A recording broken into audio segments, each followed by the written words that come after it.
Good morning, guys. We're here at the Anderson BidRL. We've got a lot of fridges in, and they are looking really nice. Hoping to show you most of them here. We got this nice LG one. Everything works. Basically looks brand new. And then we got this KitchenAid one. My favorite right here, this nice wooden drawer. But yes, looks very nice, very nice. Another, or a Whirlpool. Bam.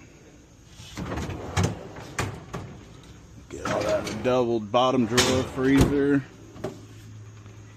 This one's Insignia.